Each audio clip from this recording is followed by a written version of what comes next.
লাউ খেতে ভালো লাগে না, বাচ্চারাও নাক সিটকায়, তবে এইভাবে বানিয়ে দেখো একবার লাউয়ের কোপ্তা কারি। বাচ্চা থেকে বুড়ো সকলেই চেটেপুটে খাবে।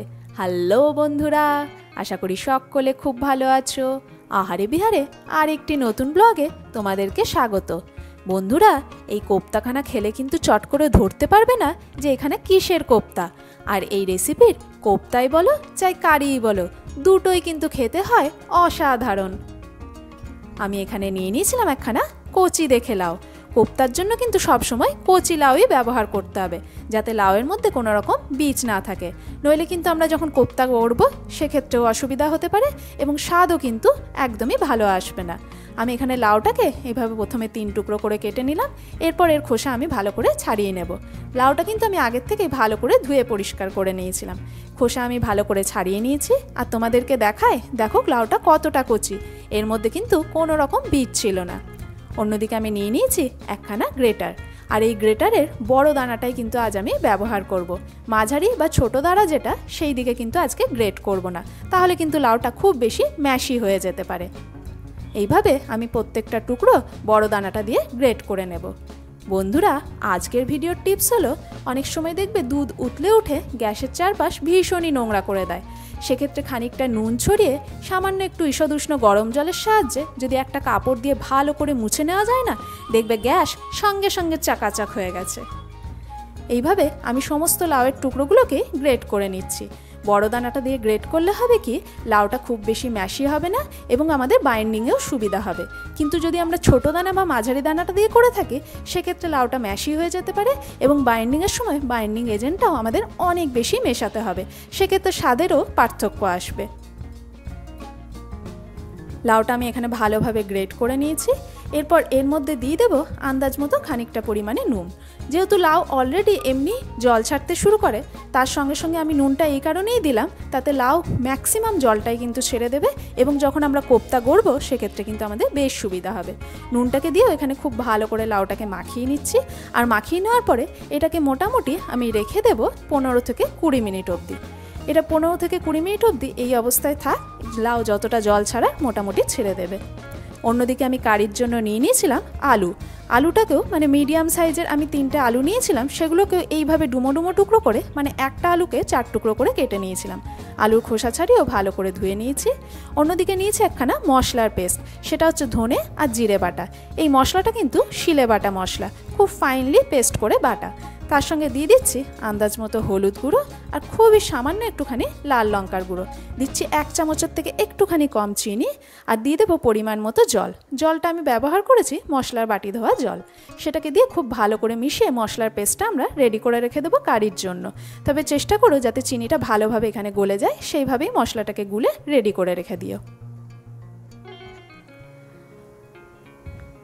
অন্যদিকে মোটামুটি 15 মিনিট পর দেখো লাউ ম্যাক্সিমাম জলটাই কিন্তু ছেড়ে দিয়েছে। লাউ এমনিই নরম, দিতে দিতেই জল ছাড়ে, তার সঙ্গে সঙ্গে আবার নুন মাখানো হয়েছে বলে এটা কিন্তু আরও তাড়াতাড়ি জল ছেড়ে দেবে। এরপর এইভাবে লাউটাকে ভালো করে নিংড়ে আমাদের কিন্তু জলটা বের করে নিতে হবে। ম্যাক্সিমাম জলটাই কিন্তু বের করে নেওয়ার চেষ্টা করতে হবে, তার জন্য একটু ভালো করে নিংড়ে নিতে হবে। আর এই প্রসেসটাই একটুখানি লম্বা, বাকি কিন্তু লাউয়ের কোপ্তা বানাতে বা কারি বানাতে আমাদের বেশি সময় লাগবে না। আর লাউয়ের যেই জলটা বেরোলো রসটা, সেটা চাইলে তোমরা লাউয়ের জুস হিসেবেও খেতে পারো বা চাইলে তোমরা গাছের গোড়াতেও দিতে পারো। সমস্ত লাউটার থেকে আমি সুন্দরভাবে জলটা কিন্তু চিপে নিংড়ে বের করে নিয়েছি। এরপর এর মধ্যে দিয়ে দেবো বেশ কিছু জিনিস। দিয়ে দিচ্ছি একখানা মিডিয়াম সাইজের পেঁয়াজ, যেটা আমি ফাইনলি চপড করে নিয়েছিলাম চপারে। দিয়ে দিলাম খানিকটা মতো আদা কুচি, একটুখানি কাঁচা লঙ্কা কুচি, বেশ খানিকটা পরিমাণে ধনে পাতা কুচি, দিলাম সামান্য একটুখানি হলুদের গুঁড়ো, একটুখানি লাল লঙ্কার গুঁড়ো, সামান্য একটুখানি জিরে গুঁড়ো, একটুখানি ধনে গুঁড়ো আর দিয়ে দেবো আন্দাজ মতো নুন। অলরেডি কিন্তু আমি লাউয়ের মধ্যে আগে নুন মাখিয়ে রেখেছিলাম, তাই সেই আন্দাজেই নুনটা দেবো। দিলাম সামান্য একটুখানি গরম মশলার গুঁড়ো আর দিয়ে দেবো খানিকটা পরিমাণে বেসন। বেসনটাও কিন্তু আমি এখানে আন্দাজ করে নিয়েছি, তবে পুরো বেসনটা আমি এখন দিইনি, খানিকটা দিলাম, পরে দরকার হলে বাকিটা দেবো। আর সবার শেষে দিয়ে দিলাম প্রায় 1.5 চামচ মতো চালের গুঁড়ো। এটা দেওয়ার জন্য কোপ্তাগুলো মধ্যে কিন্তু একটা ক্রাঞ্চিনেস আসবে। আর চালের গুঁড়োটা ছিল আমার আতপ চালের গুঁড়ো, যেটা আমার বাড়িতে আগের থেকে বানিয়ে রেডি করা ছিল। সেগুলোকে দিয়ে খুব ভালো করে এটাকে মেখে নেব। আমার মনে হয়েছিল পুরো বেসনটাই দরকার, তাই আমি পুরো বেসনটাই এখানে দিয়ে দিলাম। তবে তবে যদি আমরা গ্রেটারের ছোটো দানাটা দিয়ে করতাম সেক্ষেত্রে কিন্তু আরও প্রচুর পরিমাণে বেসন বা আলু কিন্তু আমাদের এখানে অ্যাড করতে হতো। আর যেহেতু আমি নুন মাখিয়ে জল সমস্ত বের করে নিয়েছি, তার জন্য কিন্তু মাখাটা মানে এই কোপ্তার যে মাখাটা এত সুন্দর টাইট হয়েছে। জলটা কিন্তু অবশ্যই আমাদের আগে বের করে নিতে হবে। এরপর কড়াইয়ে দিয়ে দিলাম সাদা তেল, মানে আমি এখানে সানফ্লাওয়ার অয়েল ব্যবহার করেছি, তোমরা যে কোনো সাদা তেল বা রিফাইন্ড অয়েলও ব্যবহার করতে পারো। তেলটা ভালো করে মোটামুটি গরম হয়ে এলে দিয়ে দেবো একে একে কোপ্তাগুলো।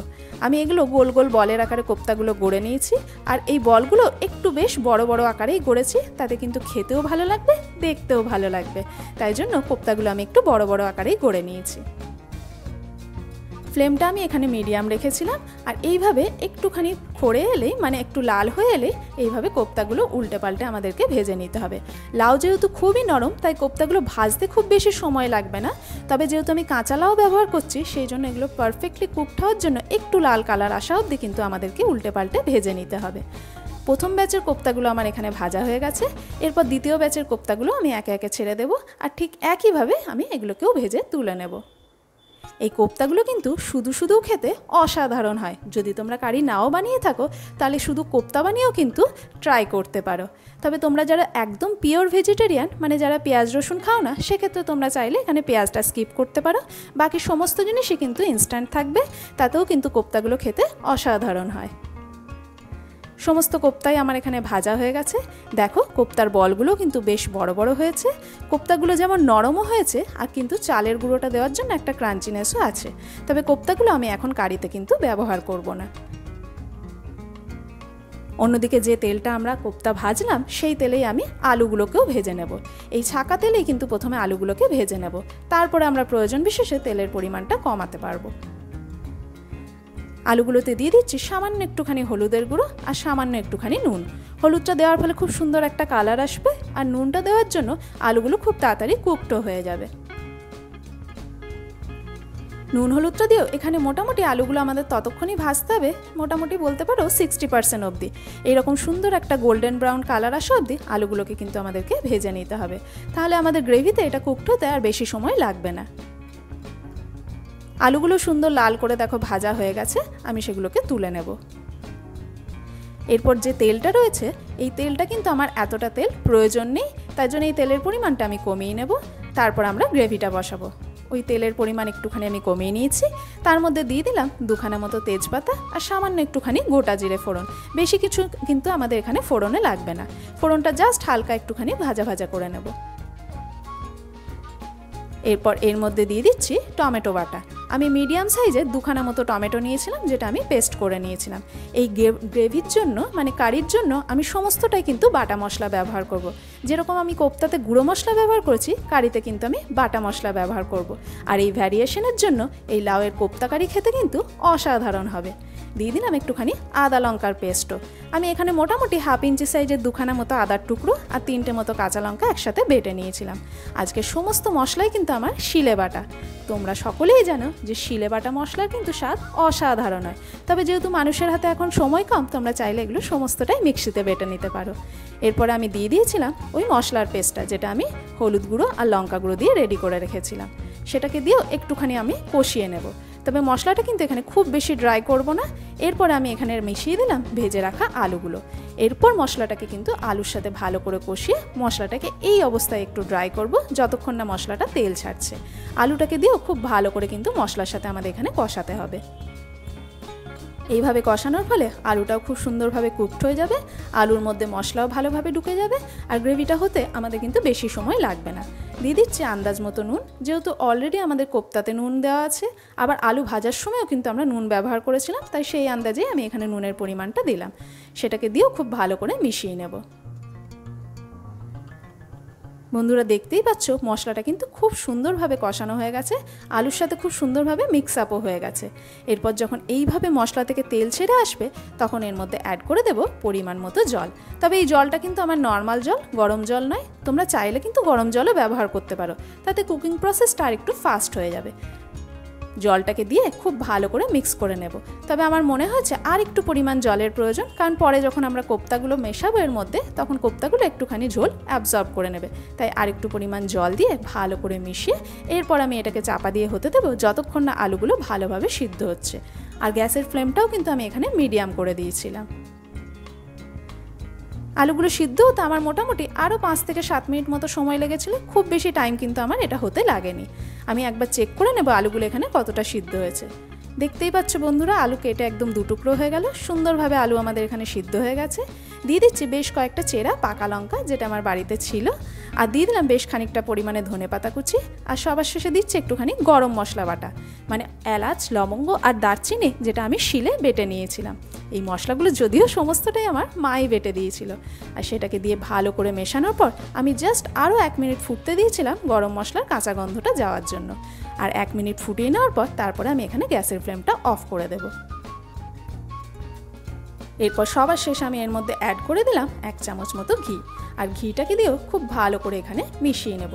বন্ধুরা, তোমরা অবশ্যই বাড়িতে কিন্তু এই সিম্পল রেসিপিটা একবার ট্রাই করে দেখো, খেতে কিন্তু হয় অসাধারণ।